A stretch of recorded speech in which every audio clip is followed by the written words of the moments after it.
¿Ya? Listo, profe. Bueno, qué pena con ustedes, profe. Bueno, buenas tardes, bienvenidos a la presentación y defensa de mi proyecto de grado, el cual se titula Aplicación de la técnica de aprendizaje automático para un neural network en la identificación de patrones de flujo bifásico, aceite y agua, ductos verticales. Mi nombre es Leonardo Perilla Plata, mi director de proyecto de grado es el profesor Andrés Octavio, mis codirectores Carlos Ruiz y Marlon Hernández de la Universidad de Sao Paulo, con la cual se realizó una colaboración para la realización de este proyecto. Bueno, dado el actual crecimiento de la inteligencia artificial en varios sectores de la industria y pues dada la importancia que ha ido creciendo esta técnica a nivel mundial, siendo denominada incluso la tecnología del futuro, pues se ha convertido en una materia importante de estudio. En este caso, pues se estudia la aplicación de inteligencias artificiales en la predicción de flujos bifásicos, agua y aceite, eh, con las cuales estas en el sector oil and gas, pues nos pueden dar dos ventajas muy importantes, las cuales pueden ser la reducción de costos de bombeo durante la extracción de crudo pesado, ya que estos conforman un tercio de las reservas de hidrocarburos a nivel mundial, y a su vez la disminución de las fallas presentes en tuberías, ya que esas representan el 80% de las fallas durante el transporte de hidrocarburos. A su vez, pues este proyecto surge como iniciativa de un proyecto que se titula Aplicación de técnicas de inteligencia artificial en la caracterización hidrodinámica de flujos multifase, la cual es una colaboración con la Universidad de Sao Paulo y otros proyectos que están haciendo acá en la escuela en paralelo. Ya se sustentó otro compañero un proyecto similar a este, pero con redes neuronales LSTM. En mi caso me correspondió la red neuronal Transformer Network. Bueno, el objetivo principal, el objetivo general de esta tesis es el diseño de un modelo capaz de predecir patrones de flujo bifásico en tubería vertical. Dentro de nuestros objetivos específicos tenemos estructurar una base de datos que nos sea útil durante la fase de entrenamiento, prueba y validación de nuestro modelo. También implementar mapas de flujo que sean predichos por nuestro modelo utilizando el software Python y principalmente desarrollar la estructura de Transformer Network que sea capaz de predecir nuestros patrones de flujo utilizando Python. Bueno, para nuestra base de datos de flujo bifásico se utilizaron 18 autores diferentes de la literatura, de lo cual se compone nuestra base de datos total de 4.864 datos. Esta se dividió en tres, conformándose 80% para entrenamiento, 10% para prueba y 10% para validación. Acá vemos cómo se distribuyen los datos por autor y en esta tabla podemos ver los parámetros clave que utilizó cada autor para el diseño de sus experimentos, en los cuales tenemos el diámetro de tubería, la viscosidad del aceite, la densidad del aceite, el número de patrones de flujo que ellos identificaron y el número de datos que se recolectó por autor. Dentro de nuestros patrones de flujo tenemos 10 patrones de flujo, los cuales, aquí se ven 5, pero pues están las configuraciones que sea aceite en agua o agua en aceite. En primer lugar, tenemos gotas dispersas, representado por las siglas BFD, que el flujo de menor caudal se encuentra disperso en formas de gotas en el flujo de mayor caudal. Luego viene el de gotas, representado por las siglas D. Este es similar al anterior, tan solo que las gotas se agrupan conformando formas elípticas o en forma de tapón. Luego tenemos el flujo intermitente que se subdivide en dos. El primero es el slope, representado por la letra S, que estas gotas se agrupan y empieza a presentar un comportamiento de pistón mecánico. Luego, la otra es churn, que pues este comportamiento de pistón mecánico empieza a haber una coalescencia entre ellos y se torna turbulento el flujo. Luego tenemos el flujo anular o core flow, en el cual el aceite fluye por la mitad de la tubería y el agua forma una película alrededor de esto. Y por último tenemos un flujo intermitente de transición que lo denominamos TF. Acá en la tabla podemos ver la distribución de datos por cada uno de los 10 patrones de flujo, en lo cual vemos que el DWO tiene la mayor cantidad de datos y el QW tiene la minoría de datos. Bueno, la arquitectura del encoder fue propuesta por primera vez en 2017 en el artículo Atención y Saldo UNIT. Esta estructura se utilizó originalmente, se creó en la programación del lenguaje natural, es decir, en la traducción de texto o otras cosas similares. Hasta actualmente es que se ha ido presentando la utilización de esta en temas de aplicaciones de ingeniería. Bueno, esta estructura también se puede, de la que tenemos acá, se pueden encontrar tres tipos, el cual es solo el encoder, solo el decoder o el compuesto por los dos. Solo el encoder sirve para temas de clasificación de texto, el decoder para temas de generación de texto y juntar los dos modelos para la traducción de texto como tal. En este caso nosotros utilizamos solamente el encoder, ya que pues este es más que suficiente para realizar lo que queremos, que es clasificar patrones de flujo. Bueno, la atención es una herramienta muy útil de las redes neuronales, la cual le asigna a cada elemento de las entradas una atención, es decir, una cantidad de pesos diferente a cada ítem. Acá en la parte inferior podemos ver la fórmula de la atención que se usa. Tenemos Q, K y V, que son unos vectores o matrices, las cuales son el resultado de multiplicar las entradas por unas matrices que se entrenan durante la fase de entrenamiento. Para nuestro modelo se utilizó el optimizador Adam y la función de pérdida binary crossover. También se utilizaron 4 funciones de activación: relu, sigmoide, tangente hiperbólico y helu. Acá podemos ver los diversos parámetros que se modificaron para la creación de nuestros modelos, en la cual tenemos una tasa de aprendizaje del 0.005, 0.001 y 0.0005. También variamos el dropout con 0.1, 0.3 y 0.5, las cabezas atencionales con número de 1, 2 o 4. Bueno, las funciones de activación, como ya se las mencioné, relu, sigmoide, tangente hiperbólico y helu.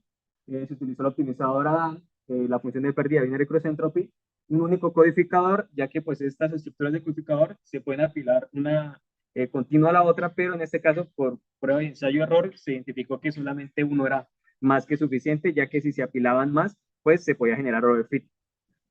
Una dimensión de incrustamiento y de capa de avance de 32, un número de épocas de entrenamiento de 55, ya que en este número ya se evidenciaba una estabilización durante la fase de entrenamiento y de prueba. Y un batch size de 2800. Dentro de nuestras entradas del modelo, de nuestros parámetros para los patrones de flujo, tenemos 7 entradas, las cuales son la velocidad superficial del aceite, la velocidad superficial del agua, la sumatoria de estas, la fracción volumétrica del aceite, la fracción volumétrica del agua, el diámetro de la tubería y la viscosidad del aceite. Bueno, aquí les presento en este diagrama de flujo los pasos que se tomaron en cuenta para la realización del modelo. Entonces, primero se hizo un filtro de ajuste y división de nuestros datos con Excel, luego estos archivos se subieron a Drive y se utilizó una herramienta que se llama Google Colab, la cual nos permite usar el software de Python sin necesidad de instalar ningún programa en nuestro ordenador y a su vez poder programar con un formato de cuadernos Jupyter.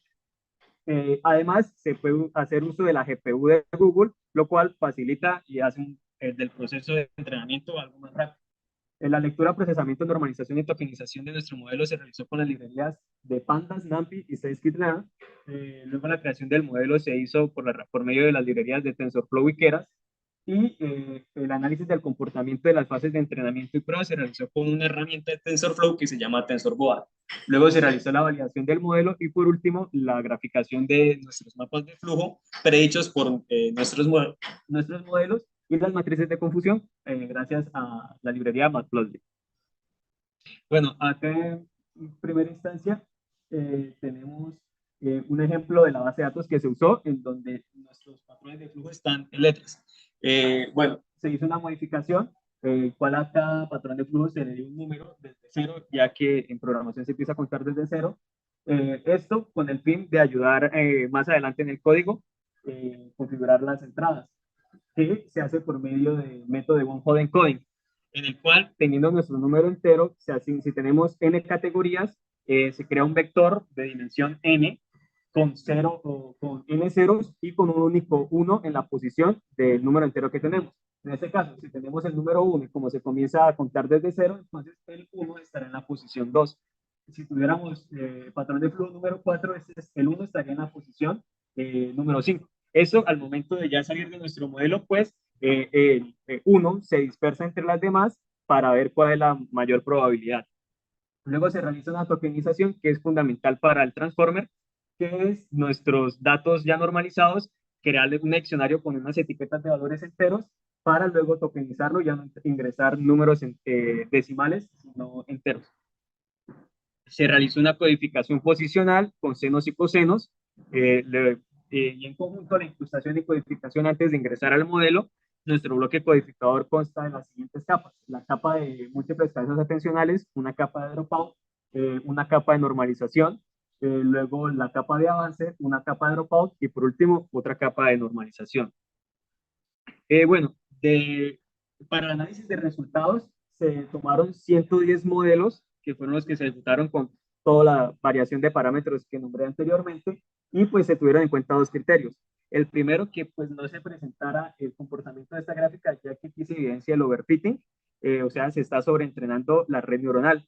Entonces, estos modelos se eliminaron y a su vez, el otro criterio era los modelos que identificaran la mayor cantidad de patrones de flujo posible. Bueno, de estos 110, seleccioné 8, entre los cuales destaqué el modelo 1, 5 y 8, ya que esos durante su fase de entrenamiento presentaban una precisión superior al 99.9% y durante la fase de prueba una precisión superior al 52%. Acá podemos ver la comparativa de los tres modelos durante la fase de entrenamiento y durante la fase de prueba, viendo que el modelo 5 supera a los otros dos por muy poco. Bueno, ahora las matrices de confusión que se le realizaron a cada uno de estos modelos. Entonces, por cada patrón de flujo se le extrajo la precisión y la exactitud, se les calculó. Entonces, ¿cómo se hizo eso? Entonces, para eso había que determinar cuáles eran los verdaderos positivos, verdaderos negativos y falsos positivos y también falsos negativos por cada patrón de flujo. Entonces, un ejemplo, por ejemplo, con el modelo número 1 y tomando como referencia el DWO. Entonces, vemos la columna del flujo predicho de DWO y la fila del flujo verdadero DWO que coinciden en el número 99. Esos serían nuestros verdaderos positivos. Nuestros verdaderos negativos serían la sumatoria de los demás números que conforman la diagonal, ya que son los que predicen nuestro modelo correctamente. Los falsos positivos serían aquellos que nuestro modelo cree predecir correctamente, pero no es así. O sea, los de la fila de DWO, la columna de DWO. Y nuestros falsos negativos, que son aquellos que nuestro modelo reconoce como si no fuese ese patrón de flujo, pero que realmente es. Entonces correspondería a la fila de flujo verdadero de WO, en el cual sería un valor de 31. Esto se realizó con cada patrón de flujo y por cada matriz de confusión, teniendo pues esta tabla de acá, en donde se aprecian las diferentes precisiones y exactitudes. De esto se extrajo un promedio y pues se evidenció que nuestro modelo número 8 era el que presentaba un promedio superior del 73.21% para la precisión y una exactitud promedio del 86.51. ¿Esto qué significa? Que nuestro modelo está siendo capaz de predecir correctamente nuestros patrones de flujo, pero en el proceso está tomando muestras de los demás patrones de flujo. Entonces se está confundiendo un poco. Tomando en cuenta eso como si fuera un juego de tiro al blanco, sería el caso, en el caso 3, en el cual se evidencia una exactitud aceptable del 86.51 y una mala precisión del 63.21%. Eso no es malo, pero pues se está casi a lo ideal, ¿sí? Bueno, acá tenemos los mapas de flujo que se realizaron con Python después de predecir de las predicciones hechas por nuestro modelo. En este caso, el modelo 8. Acá vemos que fue capaz de predecir 9 patrones de flujo de los 10 que se les dio en la base de entrenamiento, en la base de datos de entrenamiento. Y acá tenemos el mapa de flujo real con los datos correctos. Entonces se puede apreciar una clara clusterización de los patrones de flujo y podemos ver que con esa gráfica anterior se tratan de asemejar. Aquí en la parte inferior vemos como el flujo SWO y el flujo WO pues se confunden, pero pues están por la misma zona. Y en la parte superior igual, se trata de confundir, pero por flow sí se mantiene en la posición en la que está, en la que debería ser. Bueno, ya como conclusiones, se logró extraer una base de datos compuesta por 4.864 datos, compuesta por 10 patrones de flujo diferentes y con 7 parámetros de flujo, sí, parámetros de los patrones de flujo. A su vez, se logró una precisión de entrenamiento de nuestra red neuronal del 99.97% y del 53.07 durante la fase de validación con nuestro modelo número 8. Se lograron predecir 9 patrones de los 10 que se utilizaron en la fase de entrenamiento de la base de datos. A su vez, se logró una precisión promedio del 63.21 y una exactitud promedio del 86.51. A su vez, se reconoce que la red neuronal Transformer Neural Network es una red neuronal muy eficiente, ya que al utilizar una cantidad de épocas muy poca y un batch size casi igual al tamaño de los datos de entrenamiento, pues fue muy eficiente. A su vez, los mejores resultados se obtuvieron con las funciones de activación sigmoide ReLU. Un dropout del 0.1 y del 0.3 es suficiente, una tasa de aprendizaje del 0.001 y 1 o 2 cabezales atencionales son más que suficientes. Y por último, como recomendación para futuros proyectos, se recomienda implementar una base de datos con mayor cantidad de datos, ya que pues en redes neuronales entre mayor sea la cantidad de datos, mucho mejor para esta, y pues más equilibrada, porque como evidenciamos en un comienzo, los 10 patrones de flujo tenían un desequilibrio de datos, haciendo que el flujo de menor, del patrón de flujo con menos datos fue el que se ausentó al final en la predicción de los datos, que era sí, el que tenía menos datos. Entonces, esta es una recomendación para futuros proyectos. La bibliografía utilizada para el proyecto, para la presentación. Y muchas gracias.